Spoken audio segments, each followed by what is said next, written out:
but I had blood in my eyes, fire on my hands. Survival plans for my head was getting tired, but you made me wanna trap again. And she said, if you see the lights, remember that I was with you when you were lost and lonely lover. Don't forget about me so soon. If you see the lights, remember that I was with you when you were lost and lonely lover. Don't forget about me so soon. Hello, good morning, everyone. I hope you're okay. Welcome to the Gulp.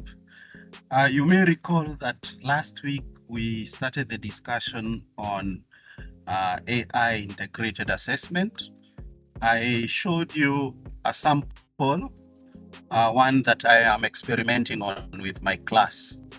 And the idea was that I was trying to make it as authentic as possible, trying to check on very specific outcomes, asking students to actually use AI. I wanted it to be a cut, and they had to get feedback from AI and interrogate it. They had to compare, for instance, outputs from ChatGPT and Gemini on the same issue.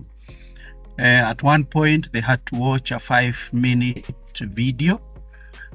And after watching the video, they took their own notes. And then they had to take those notes onto ChatGPT. They were handwritten notes. And then after that, they had to interrogate ChatGPT to see how to improve those notes. And then at the end of it, they shared with me a link. The ChatGPT gives you that functionality to share a link with somebody else so that they can see your chat. So that's what they did at the end. They shared the link with me because I was going to assess their prompts to see their thinking, because that's what I want to grade. Their thinking, not the answers that they're getting from ChatGPT or from Gemini. Now, the whole idea is that there are strong indications that learning can still happen depending on the process, even if the process incorporates AI. So the idea is to assess process rather than product. So instead of giving students an essay in which then they submit and you don't know where they got that from, obviously they've got it from AI, it's better to send them through the process of writing the essay with the help of AI. The other thing that I was trying to do, if you recall, was to control the timing so that they don't have much time. So each little task was going to be about 5 minutes, and then they don't have much time to go off the platform on which they are recording what's happening. And the platform that I was using was Google Doc. And the reason for using Google Doc is that it has a version history. So you can see exactly what the person was doing at any particular time. And you can check the different versions. So if you see a very major cut paste, of course there's a problem with that. They were not supposed to do that. They were supposed to write what they are thinking right there on the Google Doc. If you are live proctoring online, you can see them writing. You can see exactly what the student is thinking, and you can see changes and deletions and revisions. The idea here is you want to mark the process. Now, the thing is, you don't actually need to be there when they are doing it. If you're on Google Doc, there is that version history, which you can always come back to. So if you have very concrete steps, that is what I reasoned. In theory, it should be possible to check the steps. So what actually happened in the end? A lot of them still cut paste. I think I only have like 50%, about 40 students out of 81 followed the steps, did everything as I expected, but very few students, sorry, the remaining students, 41, more than half actually did not follow instructions. I'm not going to say they were trying to cheat, but a lot of them did not do exactly as expected, making it very difficult for me to grade. So now I'm at the point where I'm wondering whether to give another one. I'll meet them again to explain to them what is expected. I'll dialogue with them to see what we shall do. We don't have much time in the semester, so we may just do a traditional proctored face-to-face cut in class. Okay, so the issue I think that is happening is I'm spending a lot of time just doing this assessment. And I think this is the drawback, the big disadvantage of using this method. Much as you may end up with an authentic take-home assessment, and you can always create a rubric like I did, as you can see there, and you can get good understanding of their level of learning. Despite that, it seems to me like it's a lot of work, So I was trying to think, what do I do? How can I also use AI to save me time? So I don't know if you guys have some suggestions. If you do, please write there on the chat and suggest ways in which one can save time. If you want to do these AI assessments, you're spending so much time. So what I'll just show you where I am. I'm still in the process of finding out what I could do. Now, here is something interesting I found out last week. Instead of going to ChatGPT direct, go to OpenAI.com. So don't go to ChatGPT.com. Instead, go to OpenAI, their main page. What you're seeing on the screen is what will appear. It's a bit different actually from ChatGPT itself. It has that menu on the left side. And so remember, it's OpenAI.com, not ChatGPT.com. If you are here on the left, you now click ChatGPT. Now, if you use this particular path, what will happen is this is what you will get. This is the page you will arrive at. It's not the typical ChatGPT. It's actually their company page. Up there is a tab that says Learn. So I clicked on Learn. And when I clicked on Learn, oops, where is it? Sorry. Let me actually open out the page itself. If you click on Learn, it will take you to a page which, sorry, I'm just opening it now, and then I'll show it to you. Some of you are already there. There is a place for educators. OpenAI.com.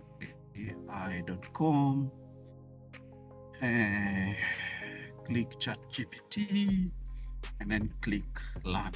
So let me share the page with you so you see where I am. There you are. So if you click on Learn, you see there is part of the menu there is University Educators. If you click on University Educators, you come to this page here which says Chats for University Educators. Faculty from a dozen disciplines shared chats they use for teaching and research. Okay, so this seemed to me like it could be useful to save me time just learning from other lecturers worldwide. So what happens is this. When I scroll down, I can see that there are certain prompts that they are already using, and this apparently helps their work. Generate a quiz based on your lecture, refine your syllabus. Probably I could use this to refine my course outline. Okay.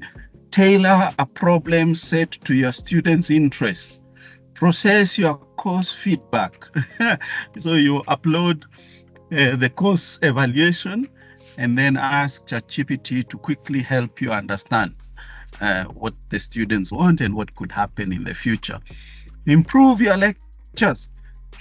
Brainstorm hands-on activities. Make images for your slides. Find new resources. Conduct a literature review. Draft a grant proposal. AI proof your assignments. So here you are. So this says AI proof your assignments. I want to redesign assignments that are easily, it says here, easily completed by AI. Can you analyze this assignment and suggest a creative alternative that still assesses the same skills, but makes AI a support tool, not the whole solution? So if I click on this, it's just an example. I haven't done it yet. I just came across this page and I'm studying it. And maybe you could also try. When you click on it, what happens is ChatGPT opens out as usual, but you have the prompt there. So that prompt, which was on the OpenAI page, appears as your prompt suddenly, okay, automatically. And all you have to do, apparently, is to upload your documents here. So the assignment itself.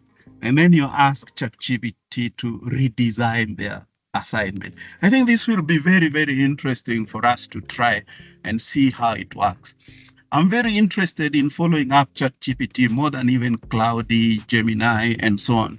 For the simple reason you may have heard in the news that the British schools and colleges have a GPT for education designed for them by OpenAI, by ChatGPT, which they are now using. And one of the interesting things I found out is they are using ChatGPT to assess process rather than product. So it keeps track of what the student is doing. I'm trying to find out how that works, and if Strathmore were to adopt such a tool, such a platform, how then would we use it? But I hope you notice how interesting this is. Let me just go back again to the OpenAI page here. Look at that. Make your examples more relevant. And if you go right down, there is this: design a more interactive lesson. Okay. So for instance, if I click on that, and again, it opens up my ChatGPT, and automatically the prompt appears. For this part of the lesson, include 2 to 4 Socratic questions that spark critical thinking, reflection. So all I have to do here is to adjust a bit. So I'll put up there, I am introducing cloud computing to my BA. What am I doing there?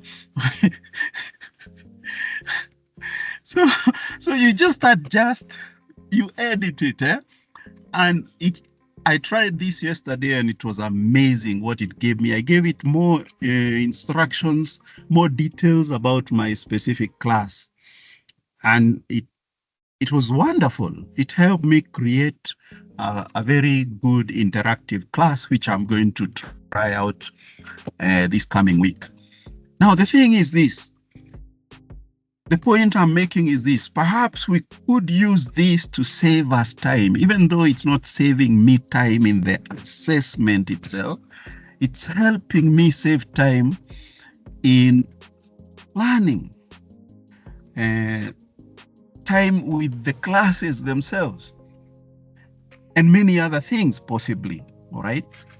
Even before we come to the assessment. So that's what I wanted to share with you today. We just finished, I think. Where are we? Yeah, we have 5 more minutes. In case there are any comments, I'll leave it there. So the point is, I discovered from last week's, following on to last week, what we were doing was that I was actually spending a lot of time just on assessment in my attempt to include AI and also exclude AI when getting authentic assessment. Any ideas are most welcome. Your own experiences, if you share with me, I'll be extremely grateful. So process rather than product. If you're working with a student and you assess the process, chances are that AI won't matter at all. So one of the things perhaps to do, as I saw suggested elsewhere, instead of having 2 cuts of 1 hour or 2 hours each, perhaps it might make sense to have 4 cuts. You break cut 1 into cut 1A, cut 1B, cut 1C. The more the cuts, the greater the opportunity to assess process rather than product. Part of the cut could be actually students defending their positions in class, making presentations. Part of it could be that the students actually make videos or whatever it is they like to do and present. As I'm saying, the drawback seems to be the time, the amount of time I will spend just doing assessment, contrary to what I want. Please, let's not forget the other thing, that traditional assessment is becoming increasingly important in this sense. Instead of telling them to go write an essay and bring it on Monday, they write it in class. What they should take home should be applications, real life challenges. So challenge-based education, project-based education, all these becomes also challenge-based assessment, project-based assessment. If they actually solve a real life problem out there and somehow manage to connect it with theory and the principles we have taught them, I do believe that it won't matter whether they are using AI tools in that. They are solving a real life problem. So that's what perhaps we should assign more. But my experiment was actually a cut, okay, a take-home cut. So please feel free to chat or even to email about your experiences about this. Thank you and see you next time.